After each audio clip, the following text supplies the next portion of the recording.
Alrighty.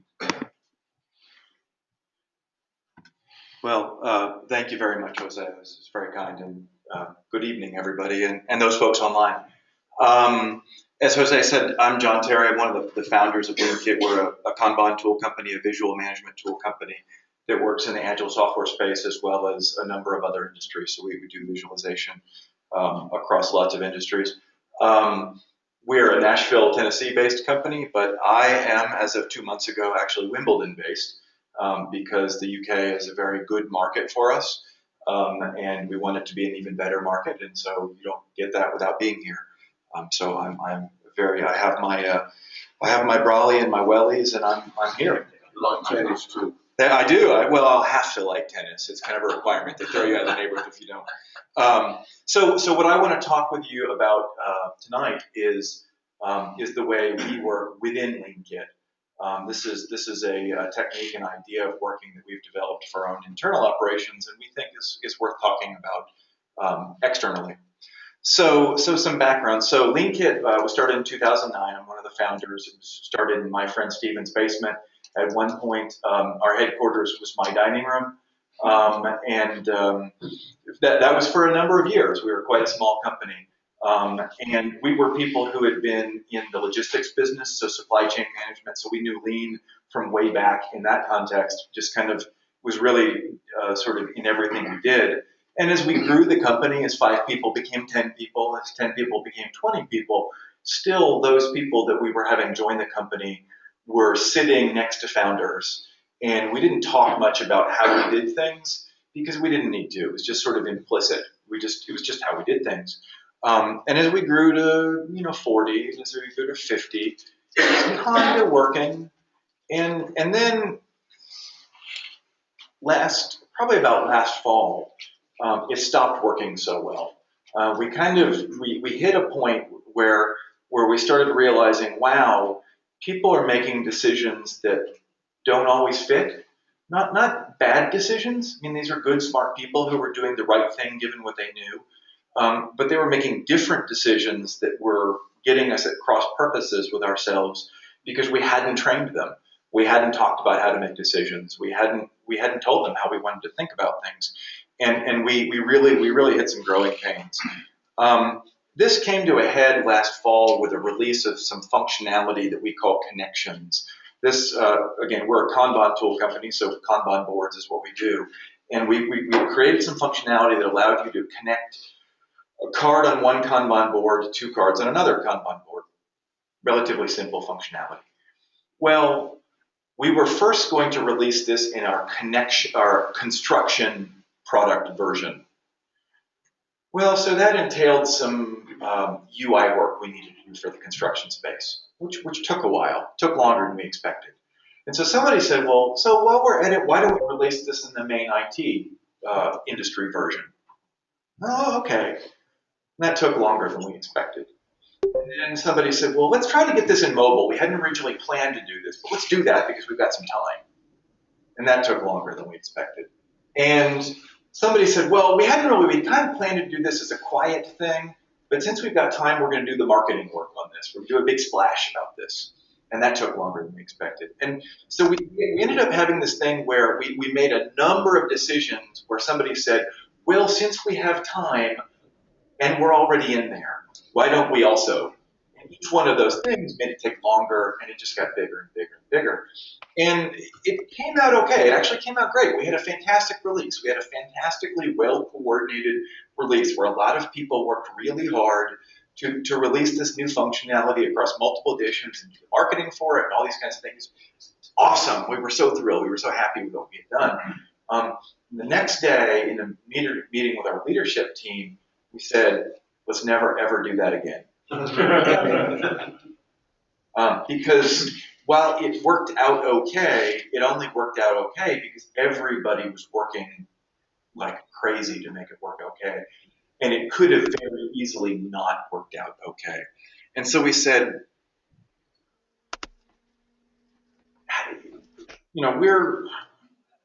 we're already a lean company, it's in the name, right? We're already a Kanban company, that's the product we sell. We are totally in the agile industry and we believe in DevOps, we're talking about all these things. We're even training people in all these things. And yet we somehow made these accumulation of okay decisions that ended up as bad decisions in the aggregate. So what is it that how can we teach our people to think differently about things? Not throwing any of these things out. We still believe firmly in all of these things and train our people firmly in all of these things. But what else do we need that will help them to make better decisions? Because what we realize is, in a lot of ways, when you look at these things, they're cultural, sure, but in a lot of ways, if you think about Kanban or you think about Scrum or you think about DevOps, you think about a lot of these things, they're management frameworks, they're planning frameworks, they're scheduling frameworks, or they're ways of saying how you should organize a company. They're not necessarily ways of teaching people how to think, or not in a way that easily encapsulates what you need them to do. I mean, I believe really strongly in the Agile Manifesto, but much like a lot of things I learned in church as a kid, I'm not sure I could tell you everything that's in the Agile Manifesto if you tested me on it. So we wanted something that everybody could remember. And after looking at what a lot of our teams that were doing very well were doing, we boiled down what we thought was correct thinking for our teams into 4 things: frequent, small, good, and decoupled. And unfortunately, we didn't end up with a vowel in there, so we had to force the pronunciation on this a little bit. And we came up with FizzGood, which is slightly labored, but we went with a soda can analogy here for things, when things are, when soda is fizzing good, there's a certain amount of bubbling to it. When it's fizzing bad, it explodes, and that wasn't a bad analogy for the way organizations work. So FizzGood, frequent, small, good, decoupled. And so we wanted to create this as a mental framework for people that, again, doesn't rule out Kanban or Agile or Lean or anything, but gave people a really simple, easy thing that everybody could remember and use in conversation. And that if they did that, it would guide them towards proper thinking. And our experience so far is it's been very effective in that. So it was not but a few weeks into starting to do this that people literally did start saying, I don't know, that doesn't fizz very good, or that fizz bad, or it literally was. It accomplished the purpose. They really could use it in conversation. And partly that was because it was silly and easy to remember, but partly we think it was because it encapsulated people. It gave them a thinking framework that they could remember. And so what I want to walk you through is the things we told them about each of these parts of the model that helped them convince them that they were so critical, so important. So frequent. This is, you might say, a little bit like motherhood and apple pie in the Agile world, but frequency, not just speed, but frequency is hugely important. Sporadic delivery is really, really bad. Quarterly delivery makes people angry in this world of rapid releases. Annual releases, who still does annual releases that's going to be in business for very long? All of these things. Releasing frequently gives you the ability for feedback, visibility. It allows you to identify critical issues. It allows you to control for unplanned work. This is a really important one from our perspective. When you start a project, you have a hypothesis about what needs to be in the project. If you deliver frequently, you can often actually realize that partway through the original plan scope, you discover you're actually done. Or you're done enough to be done and move on to other things. So lots of really good reasons why frequent delivery is extremely important. And again, I know I'm preaching to the choir a little bit potentially here in this group, but the pushback is, well, frequent delivery, agile delivery, that's great for small groups, but can really, really big companies do this? Well, Facebook, starting last year, went on to first a 4-week cycle. They're now on to a 2-week cycle. And actually, I think they're below that now, where they're releasing updates to their mobile products weekly or bi-weekly all the time, every time. Microsoft, which used to be on a 3-year cycle for a 2-year release in their ALM product studio, is now actually on a weekly hotfix cycle for people who are using their Visual Studio Online product. They're on a monthly release cycle, even for people who are using their on-prem. You can take those down as beta hotfixes. And they are definitely onto a quarterly and annual cycle for their full product. So even elephants can dance. Frequency really can be for everybody. One of the things we wanted to make sure that we got across to our people as being extraordinarily important is maybe to mute some of the other microphones. There we go. Is that this, to work effectively in an agile organization, not just an agile development team, frequency of delivery isn't just to the customer. So if you are frequently releasing product, but not getting it to your marketing team, to your sales team, to your support team, to et cetera, et cetera, et cetera, you're really not accomplishing this, because the Agile Manifesto is wrong. The measure of success is not the delivery of working software.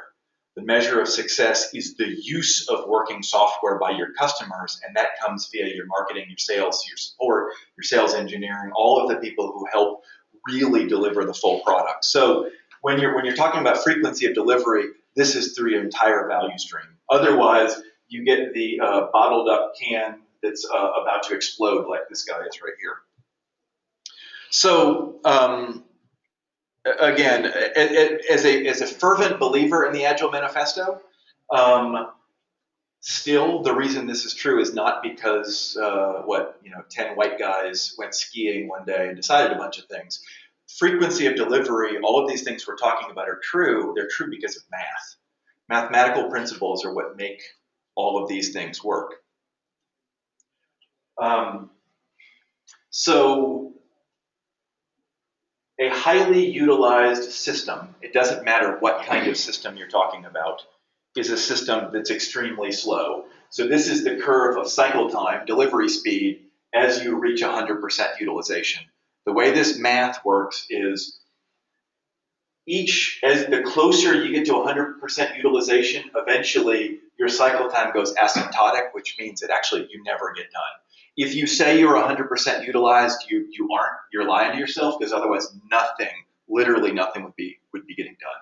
This is true in project management. This is true in fluid dynamics. This is true in the operation of servers. This is true in the operation of any sequential series where there's a single thread bottleneck for processing of the work. I'm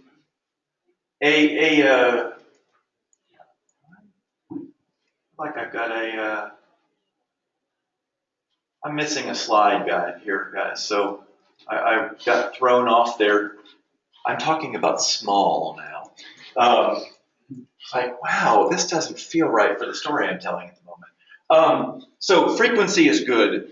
Frequency can't happen without things being small. You cannot consistently deliver frequently things that are large, which fits then into this utilization curve. I was really off track there. A little bit of making things smaller goes a long way. So I don't know how many of you guys get into the world of Kanban, or at least know the general idea of Kanban. I'm talking about WIP limitation. So a lot of people, when they hear the idea of WIP limitation, they get really scared, because they envision having to have these conversations with the boss where they say, boss, we're going to put a halt on work because we're limiting WIP, and that means we're going to stop a bunch of things. That's really, really, really not necessary. The way this curve works, and the math of this curve works, is that a very small change in utilization, in making things smaller and reducing WIP, can have huge benefits in your delivery speed. So this will be online where you can look at it closer, and/or I can put the slides out there for you to take advantage of it. But if you simply measure your current work and the amount of time that it's currently taking you to do work, and make an assumption that a highly utilized system is somewhere around 90% utilization. Very, very busy, but not 100%, because if you were 100%, nothing would be happening. Reminder. So if you take that system and you say, what is the average amount of work that we have in queue right now? And you set a WIP limit of twice, double the average amount of work in your system. So I'm not saying set a limit that's below your current amount of typical work. I'm saying set a WIP limit that's twice your current amount of work.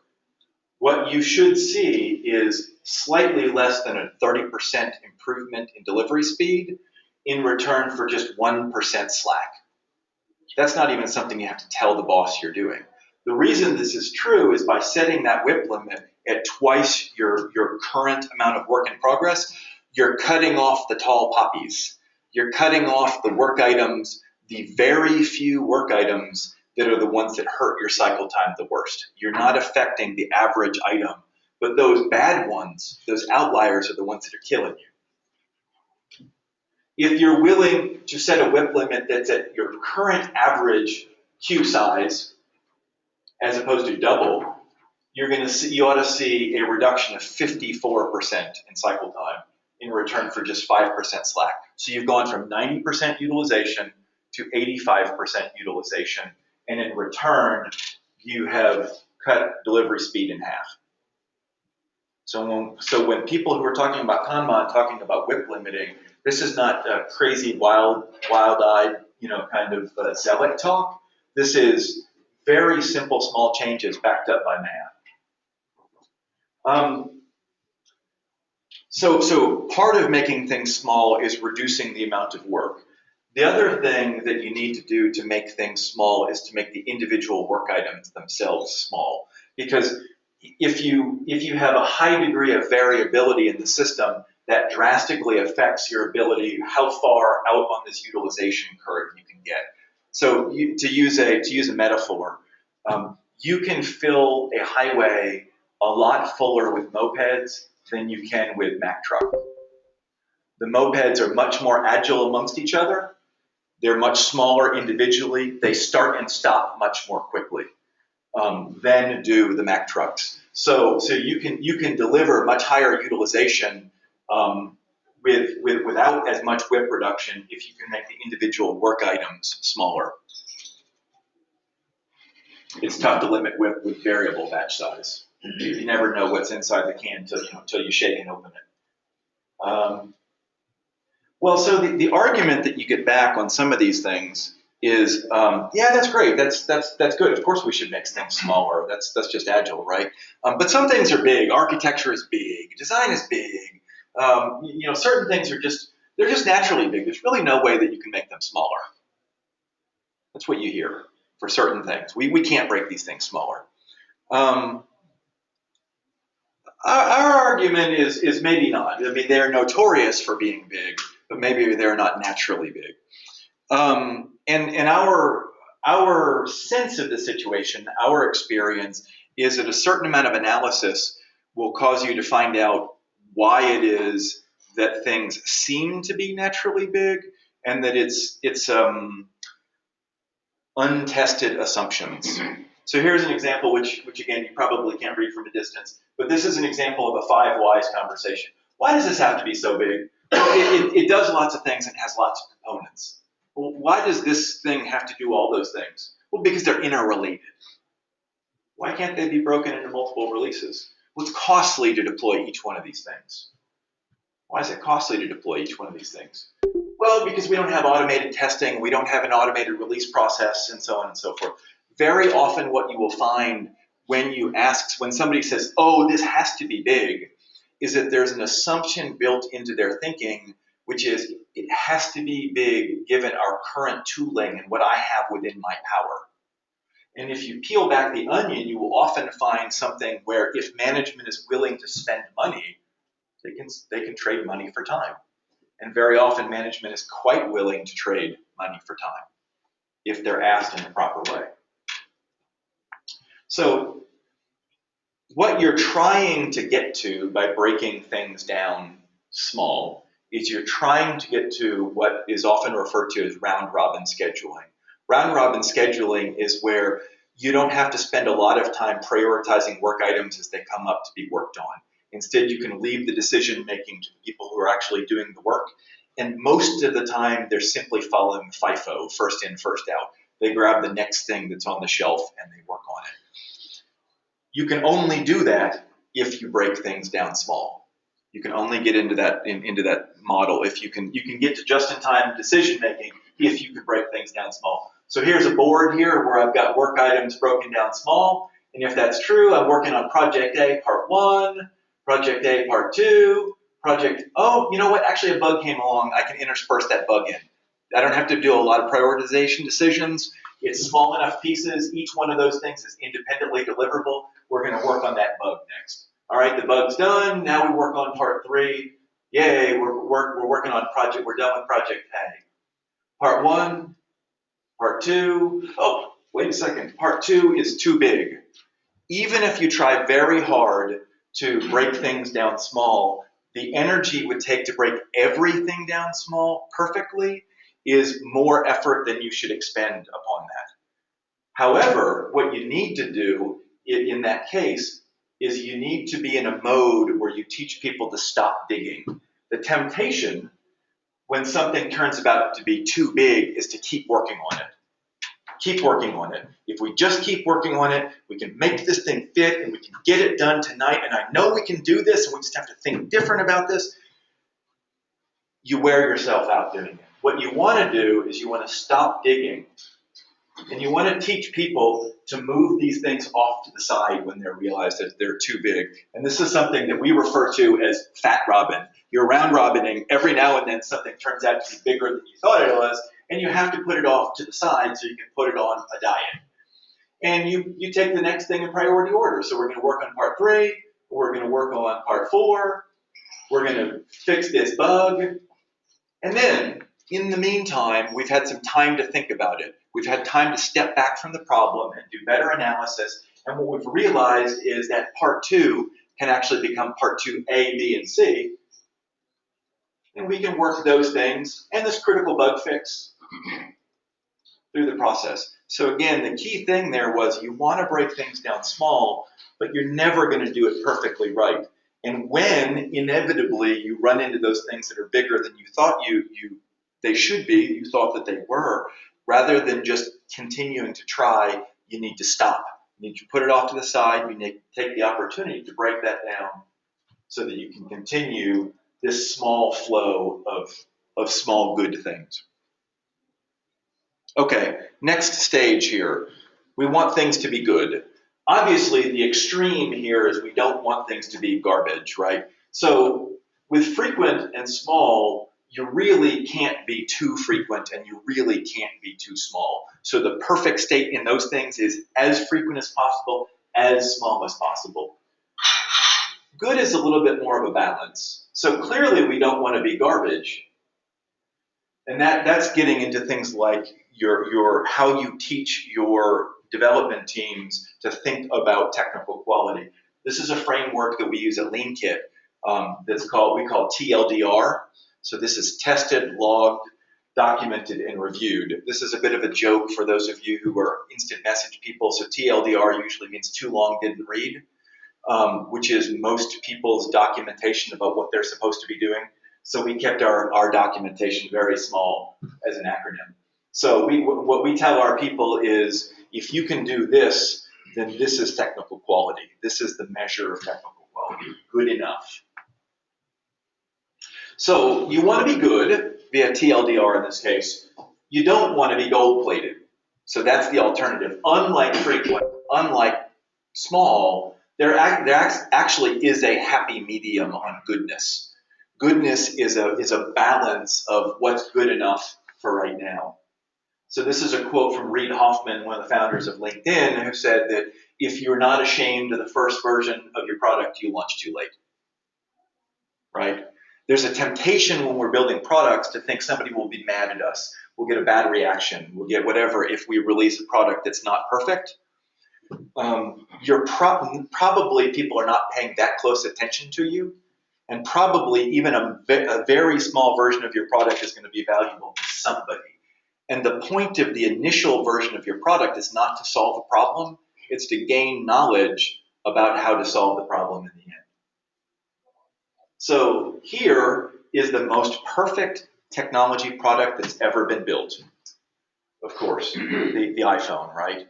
Angels sing when the iPhone comes in the room. You know, the world is a better place. We got a skip in our step if we've got one. You know, never mind Samsung. It's perfect. It's the perfect product. It's the product everybody holds up as the example of user experience and finished products, right? That they get it right. It just works. Nah. When the iPhone came out, you couldn't cut, copy, and paste. There was no app store. There was no ability to undo.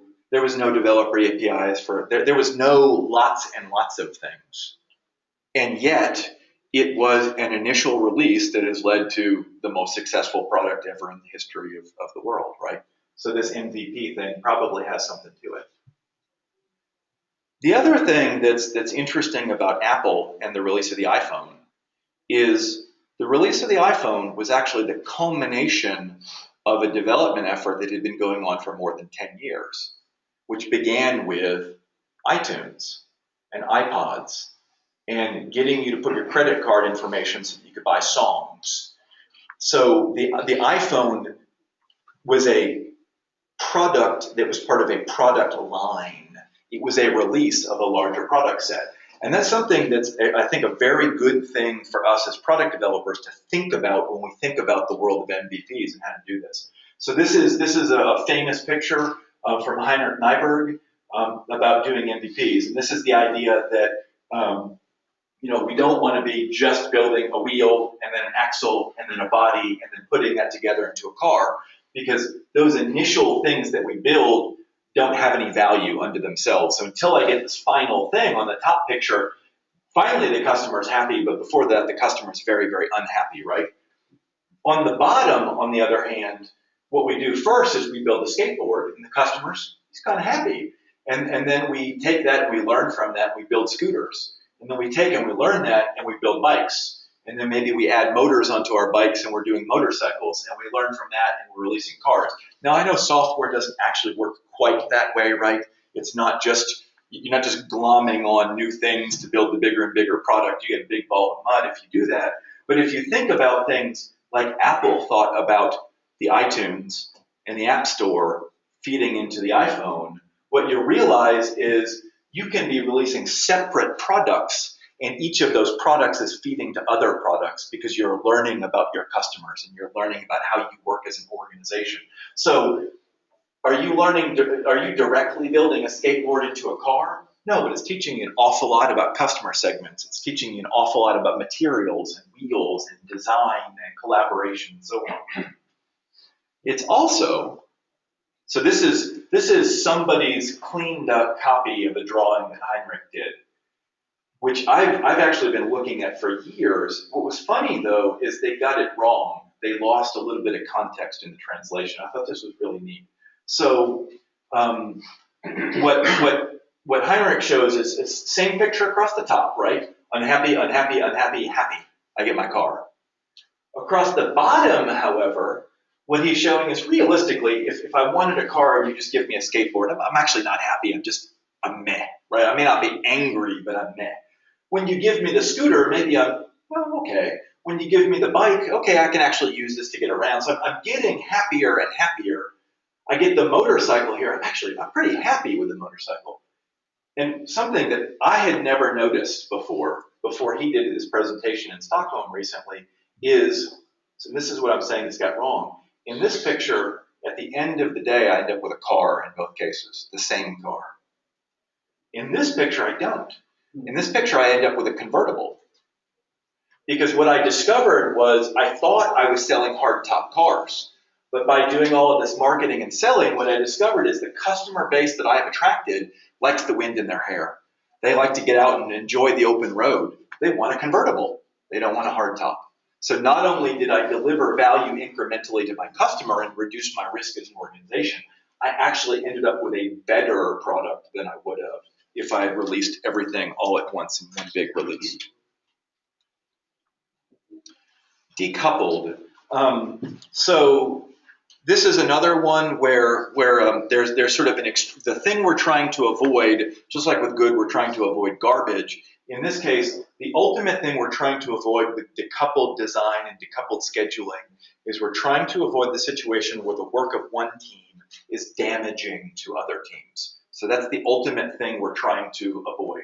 We're trying to avoid something where, yeah, this one team, it's like, it's not great if they're doing frequent small garbage decoupled work if they're just one team. But if I've actually got multiple teams, you get cascading effects where when I do something bad, it hurts the other teams, which hurts other teams, and so on and so forth. You can be out of business. So you're really, really trying to avoid being damaging to other teams. This is the Hippocratic Oath. What you're trying to do is first do no harm, right? And this is a concept for medicine in general, that it's not good enough to simply have a goal of being beneficent, bringing good to people. You also have to have a goal always of non-maleficence, which is not doing harm to people. You have to have that balance there. You can't just go cowboying off into things that you think will be good. The temptation, however, is, and this is the temptation that we were falling into when I talked about that release last year, was the idea of, well, the way we avoid damage is through coordination, through lots of planning, through lots of scheduling, lots of bringing people together for meetings to figure out how these interlocking pieces can come together. That can work, but it's fragile. So what we have on the right-hand side here is we have, the picture's pretty small, you can't see the details. That's a person. This is a house of cards. So this is an awfully impressive house of cards. You can take even cards, even things that are very delicate and fragile, and you can make them work together to build something that is, what is that, 2, 3, maybe 4 times the height of a person? Pretty impressive. Extremely fragile. You cannot take a card out of any part of that without the whole thing just falling apart, which is an awful lot of the world of software. On the left-hand side, we have a Lego house. A Lego house is built of things which are individually complete. The bricks of a Lego are each of them individually to a high level of quality. They're individually finished and valuable. I can put them together in multiple configurations. I can put them together in temporary configurations and later on take them apart and replace a part of the design with another part of the design, because I've built decoupled modular product, not a house of cards. The other bad thing about coordination is, well, I was a project manager, and I like to think I'm a nice person, and some of my best friends are project managers, and they're nice people. Coordination requires coordinators, and the bigger an organization gets, the more the needs of the coordinators diverge from the needs of the coordinated and the work, i.e. bureaucracy, right? So what we want to be is in a world where the individual work is itself decoupled, and therefore you don't require coordination, or you require a minimum of coordination for your size, so you don't have to have those coordinators. So the tangible way that this is working out in the world of technology these days is the idea of microservices. So if you're not familiar with this is a very good book by Sam Newman on building microservices. Even if you're not a pure technology person, I would recommend this to you as a book. Read the first 2 chapters. They're fully readable by anybody, just a decent business person. But this is the idea of building technology so that you have interchangeable parts. Each piece is complete unto itself, just like those Legos, which makes it very easy to take things apart and put them back together without breaking the whole thing. So, great, these are all nice ideas. Are you actually doing it? Yes, we are. So one of the first things we worked on in this model after we first worked it out was something where we used to have a feature in Leankit called class of service. So class of service is a very traditional Kanban idea of prioritization. Our traditional Kanban customers really liked class of service. Our other customers didn't use class of service and were annoyed by it. They wanted to use that as something else. So what we wanted to do is we wanted to convert class of service into a customizable icon where you could use it to represent anything you wanted to. So what we did is the first thing we did was that we added a new field in the database and we pre-populated it with the words class of service. Note that was a change that we could make without any coordination with anybody. You could deploy that all the way to production. It touched nobody, did nothing. The next thing was we we updated the UI in the browser so that instead of the hard-coded word class of service, it looked to the contents of that field as far as what to show in the browser. So it kept showing class of service. No change, no coordination, no planning, no communication. The mobile team did the same thing. Later on, we added an edit field into our settings where you could change that. But because it was a new tab and a part of the app that very few people visit after they first set up the app, we could make this change without upsetting anybody's workflow or needing to communicate about anything. All of those pieces are in place. This totally works. It's all the way out in production. In the meantime, basically within their own sweet time, our marketing team had written the press release around this, and it got announced whenever. What we had here was we had the work of 5 teams going on. None of those teams had to really talk to each other based on the way it was designed. They could each do their part of the work, and it happened when it happened. It was done without anybody having to talk about it. So we had the sales team, marketing team, the browser team, the mobile team, the API team, each of them doing these independent releases and success without coordination. All right, well, that's a nice anecdote. Numbers, right? How well does this actually work in practice, right? One nice story. So this is data from our mobile team. This is bar charts by quarter of the number of releases of our mobile team. This is the same 4 people with no new tooling, just a change in the way they broke down their work and released it. So we went, and this starts in Q4 2013, but actually that's just to make the thing fit on a slide. It was actually one release out for like 2 years that we've been doing. So with this change to the way we plan and think about things, we were able to go to 8 releases, 7-8 releases pretty quickly, and then we were able to get to where we were doing consistently 25 to 30 releases each quarter. That's releases to production. That's actually go lives. The truth is, we went from, during this time period, those were the same thing. Beta releases were the same thing as production releases. Here, we actually went to a model where we were doing 100, 120, 130 releases per quarter. Same 4 people, same tooling, same everything, just a different way about how they thought about their work and the way they planned their work. We are now in a mode where at any given time, there's always simultaneously a production version of Leankit that's sitting there that you can actually get in the App Store. There's another version waiting in Apple's queue to be approved, and there's another one waiting after that. So what that means is the moment Apple approves the next release, because that's something we can't control, that goes live, and there's immediately another release sitting behind that, which just pops up into their request queue as soon as they approve another one. Okay, so this is something that was really successful for us in a lot of ways, very tangible ways. But it wasn't perfect. And one of the things we were struggling with was we had intentionally built this model to be interlocked, right? Frequent, small, good, and decoupled all go together. You really can't do any of them unless you're doing all of them relatively well. However, they're not equally important, at least not in our business. In different businesses, that may be different. If you are in the medical device industry, well, actually, I guess I should say they're rarely going to be exactly of the same value. For us, what we recognized was that it's not this. It's not 4 peers of FSGD. Frequent is at the top. It's the most important, and that was on purpose. We are in a business where frequency of delivery, speed of delivery is money. We're in a SaaS subscription model business. The quicker I can get new product out to you, the more I can make more sales. I can get you guys to buy more seats, so I can get you into a new version of the product, whatever it might be. Time is money in our business. If you were a medical device company, good might be your overriding concern. That's your overriding value. You really have to understand that. You have to give people, it was great to give people an interlocking model, but you also have to give them a North Star.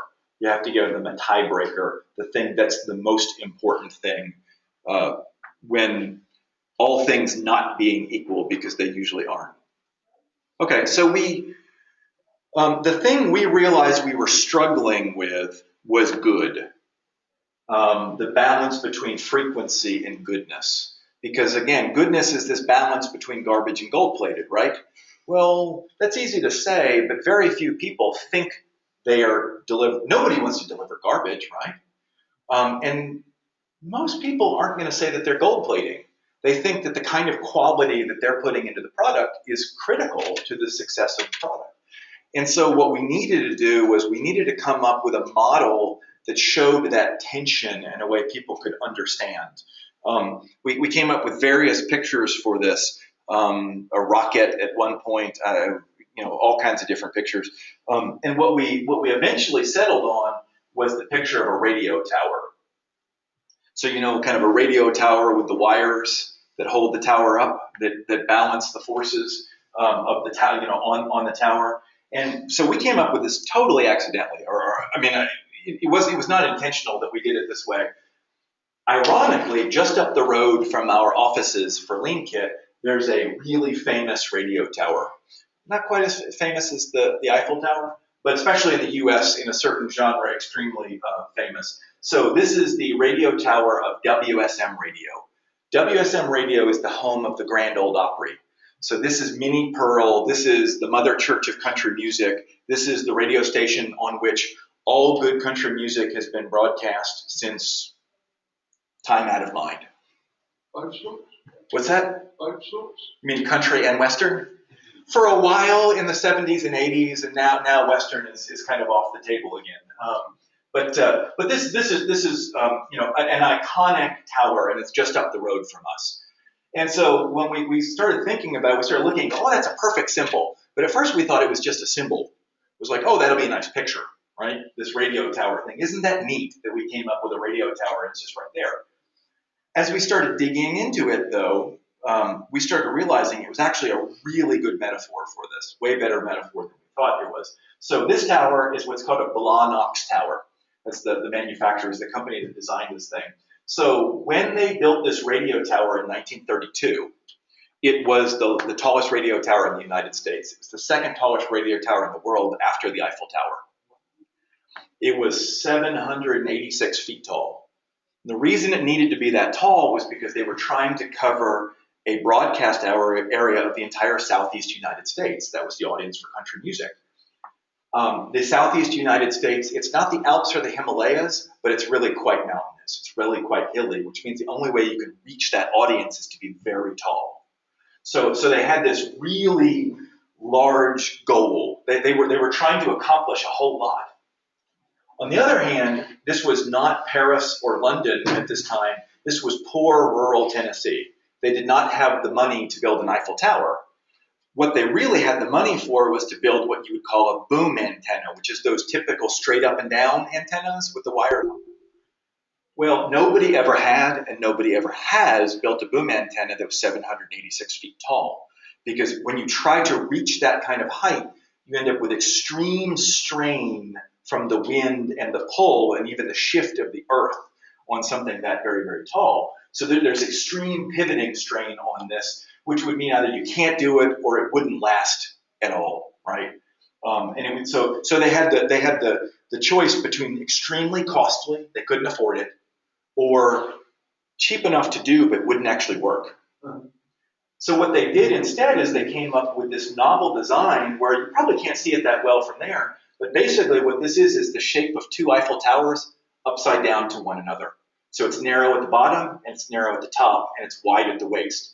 What this meant was they could connect it with only 4 guide wires at the waist, which meant it had extreme ability to pivot, but extreme strength with very little contact with the ground. So one of the things, if you have a very large base, you have to have a huge amount of insulator to decouple the radio antenna from the ground. And they couldn't afford that. So they came up with this lightweight modular design, which they were able to put up in extremely short time. It's required way less maintenance. It's been in continuous operation since 1932. Typically, boom antennas last 10, maybe 20 years. This antenna has been in continuous operation for almost 100 years with minimal maintenance. So I think you will hear in that a really nice, lean story, a really tough goal, which had to be accomplished in a very short time with very little resources, and you're trying to achieve something that's going to require minimal maintenance in the long run. Fantastic job on this. Okay, if it's so great, why is it that you don't see this type of tower all around the world? Well, you did during the 1930s, but then World War II came along. They stopped building radio towers for a while. When they started building them again in the 50s, the world was much richer. And we started building things like the BT Tower and other things where the point was to show off, not just to accomplish the engineering needs. So they stopped using this design, but a fantastic lean design. So with all those things being true, we love this as a visual model for the balance of FizzGood. So again, if I'm a radio station, my goal is frequent broadcasts to achieve regular listeners. If I'm only broadcasting once a day, sporadically, people will not keep listening because they don't know when things are going to come out. If I'm only broadcasting sporadically, I can only afford to put very high value, sure things into my radio broadcast. I can put top 40. If I'm broadcasting continuously, I can afford to experiment with weird music in the middle of the night that maybe people will like, but maybe won't. So frequent delivery allows you to attract regular customers and allows you to try things. So our goal is repeat customers, regular repeat customers, very same thing. So frequency is our goal. And I would suggest to you, I gave the example of maybe if you're a medical device manufacturer, that quality, goodness might be your North Star. Probably not. I'm gonna make a fairly serious bet with that for most of your organizations, at least where you are in delivery cadence right now, frequency is probably the goal you should be aiming for. Faster, more frequent is probably the goal you should be aiming for. So frequency is the goal. Decoupling is something that you need to do at the team level, at the way you do your design thinking. Goodness, one of the things we started talking about was, let's stop just saying quality, because quality means different things to different people. Quality is, again, motherhood and apple pie. And what we needed to recognize is that in our type of organization, there's a continuous balance between good marketability and good sustainability, right? There's things that product managing is trying to pull on because sales and marketing want it. There's things that your technical excellence teams like QA, like DevOps, are pulling on because they want to continue to be able to support this tool in the long run. So there's this continuous balance between these things, and you can't let the radio tower sway back and forth, right? This can't be jerks. It needs to be small little tugs. So it's a continuous balance of those forces. And then ultimately, the lever that the team has the most control of in their ability to deliver frequently in a way that's decoupled while balancing these forces is to make things small. So all of these things are true, but ultimately, this is the one that the team has most in their power, is the idea it's small. So smaller story slicing, smaller releasability, ease of delivery, ease of deployment, small is the thing that they have in their power. So with that, I've reached the end of my talk. The slides are available online for this under a Creative Commons license, which means you can use them any way you want to, so long as you're not making money off of it. We would welcome you using this for training or whatever else you want to do. And I am very happy to answer your questions.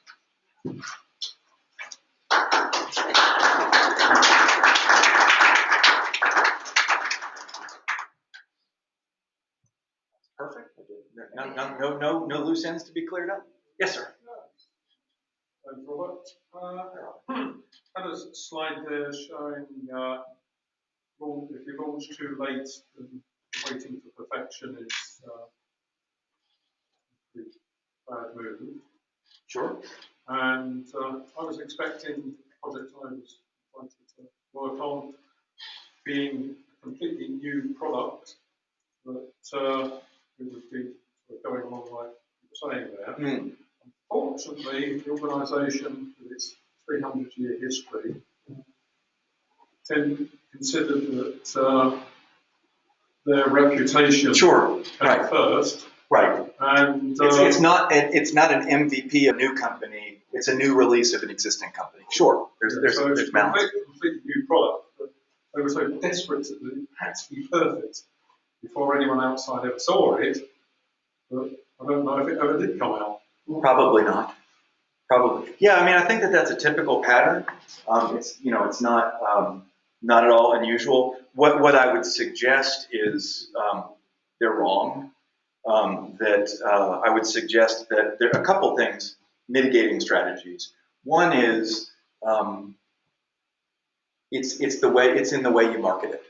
So even a well-established company, when they release product, they market it in a way that tells people that this is new, this is beta, this is Google's permanent beta idea, that we're releasing new stuff, and there's a category of stuff that we release which is experimental, it's new, it's innovative, and it will work imperfectly. And that's what you're aiming for. There's a category of customers, there's a category of early adopters who like that.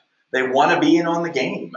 They enjoy that exploration, and as long as you're careful in your marketing segmentation, you can do that. If you have a real fear about that, one of the things you can do is create an alternative brand. So you release that under a different name than the parent company in order to put it out there. You can also do it by way of complete separation via venture capital. A lot of companies do that where they fund the small companies doing crazy innovative things because it can fail completely and it doesn't hurt at all.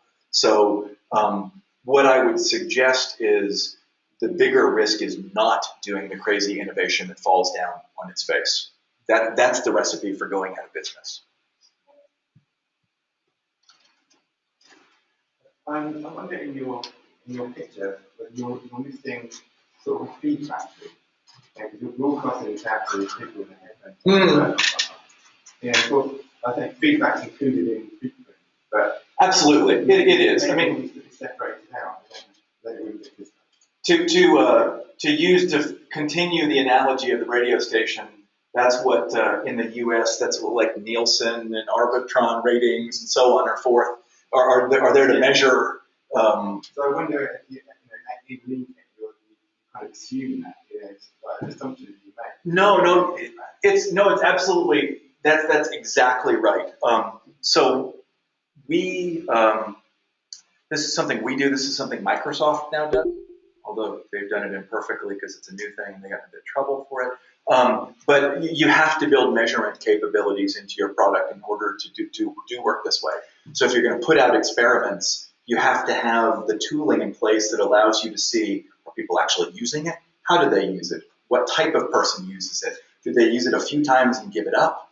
You have to have in order to work this way, you absolutely have to have, just like you have to have a lot of tooling in place for continuous integration and continuous delivery and continuous, et cetera. In essence, you have to have the tooling for continuous measurement of feedback. Exactly. That's exactly right. Yes, sir. Do you have any case studies with numbers about how your methods improve anything? Well, we have our own. This was our results from one of our teams. This is an example of one of our teams. We've seen pretty much the same thing with all of them. I wouldn't go so far as to make a scientific claim that this works for all people at all times.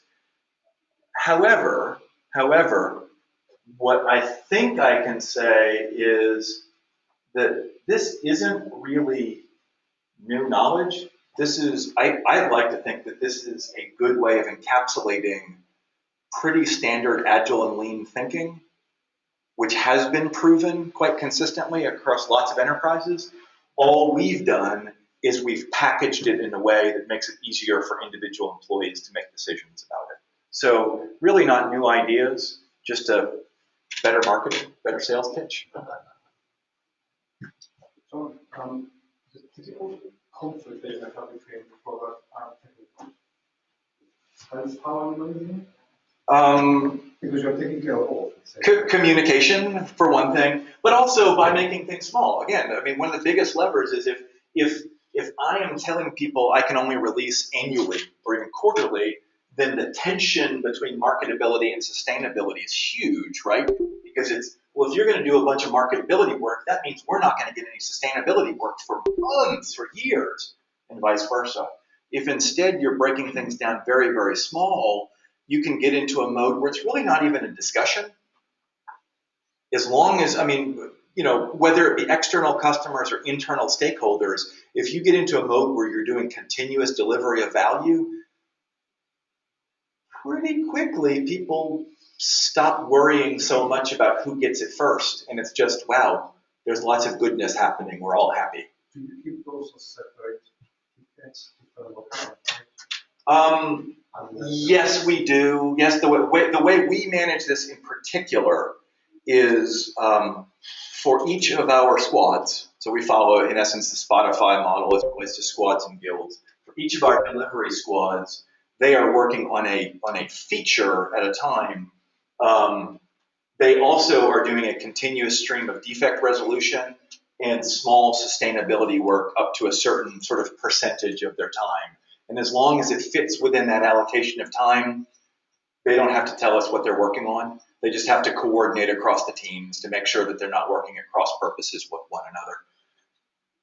If they want to for example, our technical excellence people want to get a sweep, that's our 6-week delivery periods we call sweeps. If they want to get a team to devote the entire sweep to a sustainability feature, then that has to go on the roadmap. That gets treated as a prioritization decision that we need to look at as a leadership team. But as long as they can break those sustainability items down into small pieces that are small enough that they fit within that allocation, no discussion required. They're smarter about it than I am. Do whatever you think's right.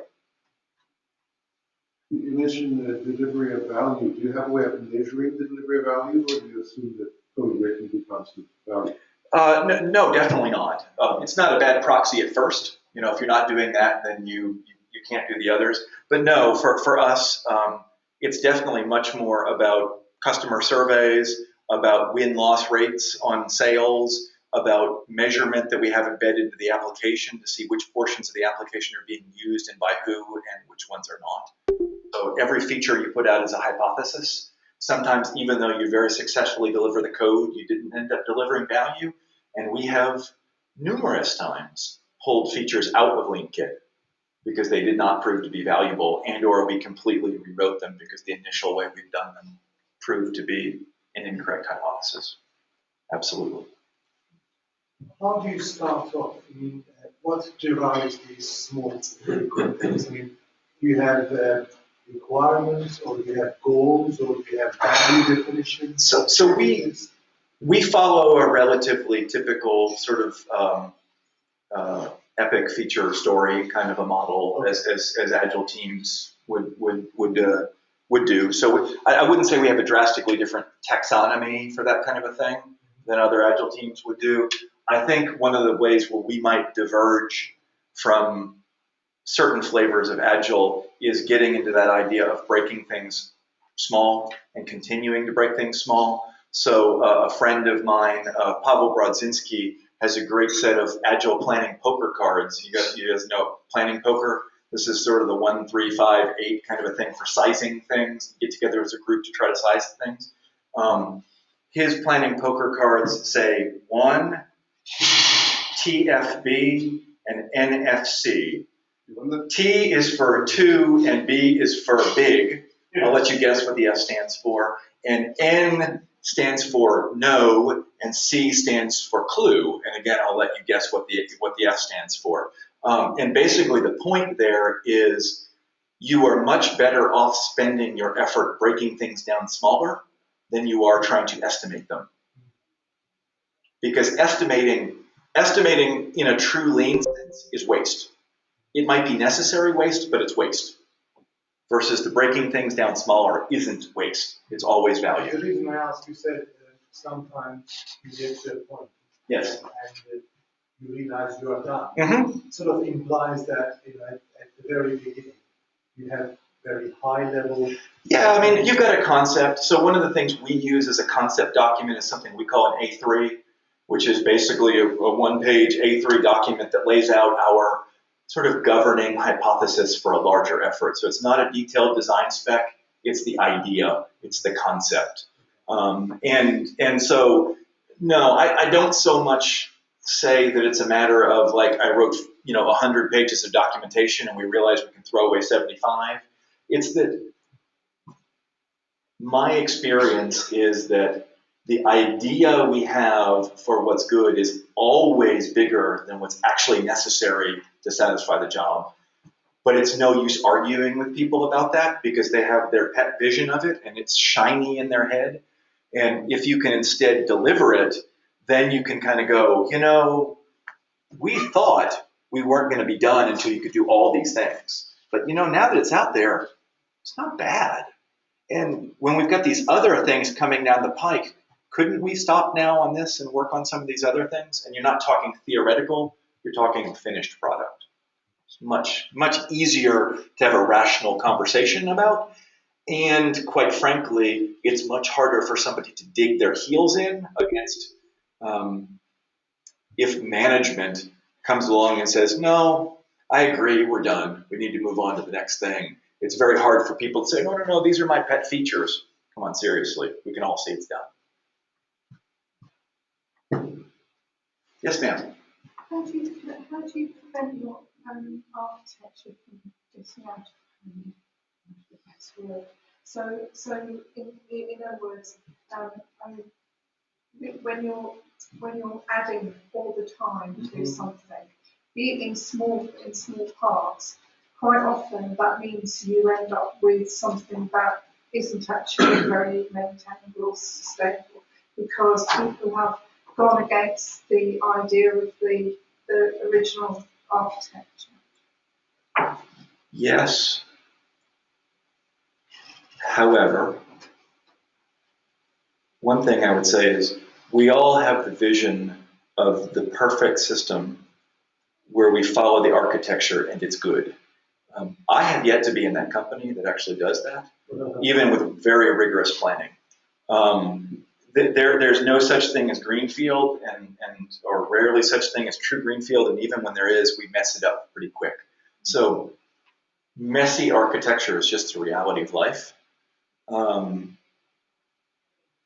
We certainly do things to try to make our architectural direction relatively coherent. Again, I referred to the Spotify model, so that's where you have cross-cutting guilds where even though you're organized in delivery squads, cross-functional delivery squads, you have cross-cutting guild organizations, which are people of the same skill type who come together frequently to talk about the way they do things, which I think experience has shown in quite a few companies is that can be more successful in actually getting reasonably coherent architecture implemented than sort of command and control architecture.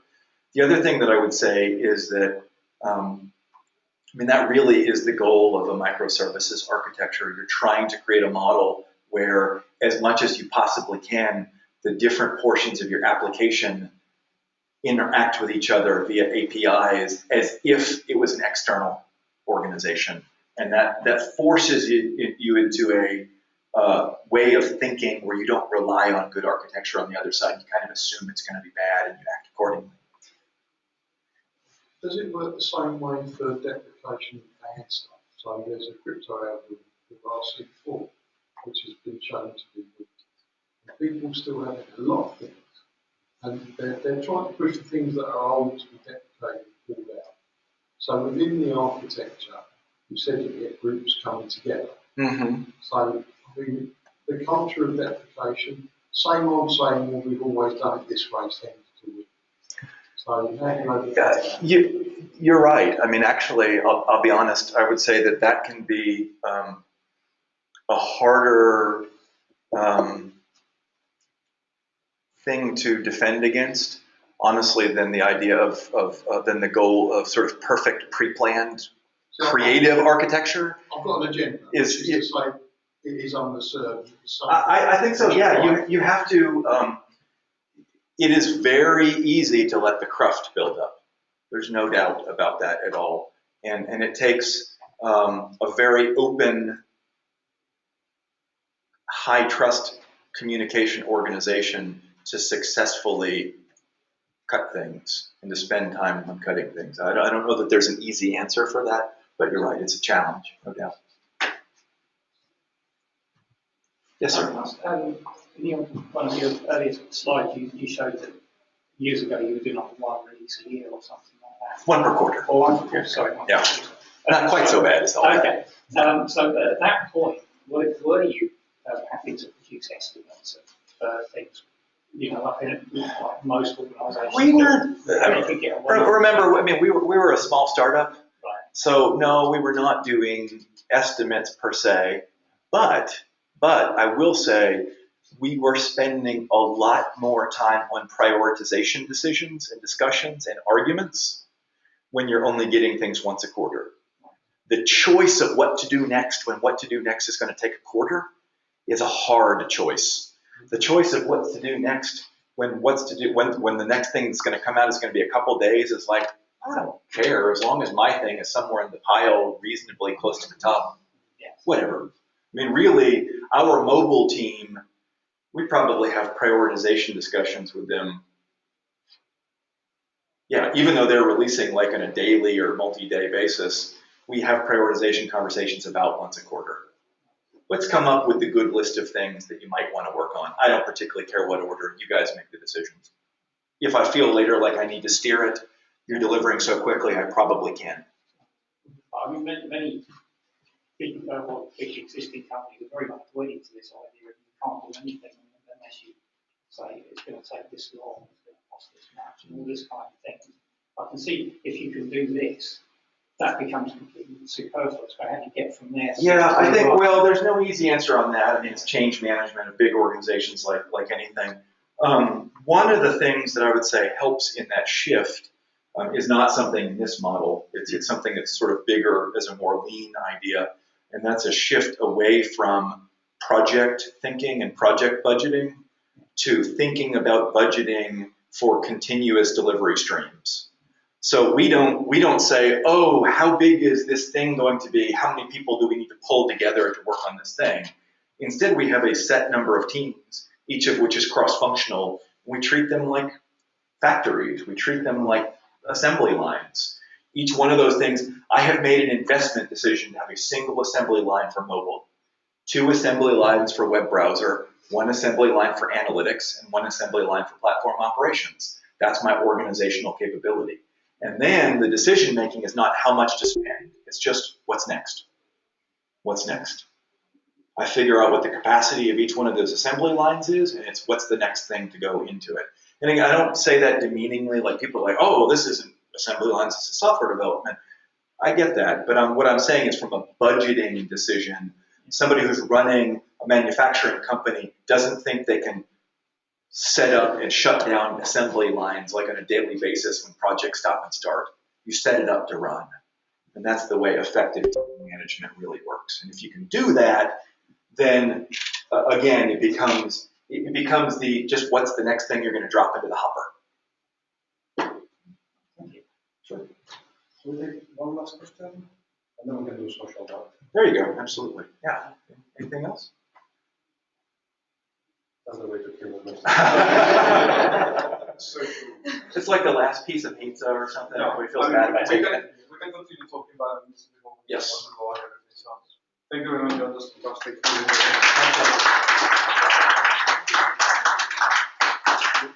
Before we close this talk, the next experiment is how to make it, not to capture it, publish it, but we'll be publishing the next minutes. Next event is going to be on the 3rd of December, and it's a joint event with the Business Change Special School, and the topic is going to be on security. So it won't be interesting.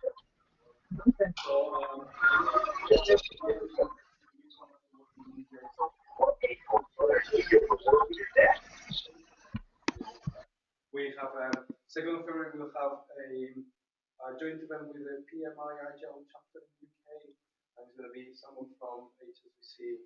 I don't have the exact title yet, but that's probably just really interesting. Lisa Crispin again in March. I don't remember that date. It's not on the website yet, so we will put it on the website. That'd be a good talk. Yes, that would be very good. She's very good. And then in 18th and 19th of April, we have a Lincoln Monday. Jon will be speaking there. I think I recruited you already. Have to come up with something to say. Yeah, we did. We have a practice. We just told the speakers you are speaking. Then we'll find out what about. Yes. So Yeah, I mean, those are the next events that we have. But in the meantime, we want to launch the idea of fresh voices. So anybody who wants to do that, please let us know. And we might do something with DevOps. So just had an email back from Richard Josie, and he's invited me and anyone else who wants to be involved with the Movement DevOps SG committee to come to their AGM on the 8th of February. On the 8th. So 8th of December. Yeah. That's a very good day. So, So thank you very much for coming. Thank you, everybody. Thank you, John. Thank you, everybody online.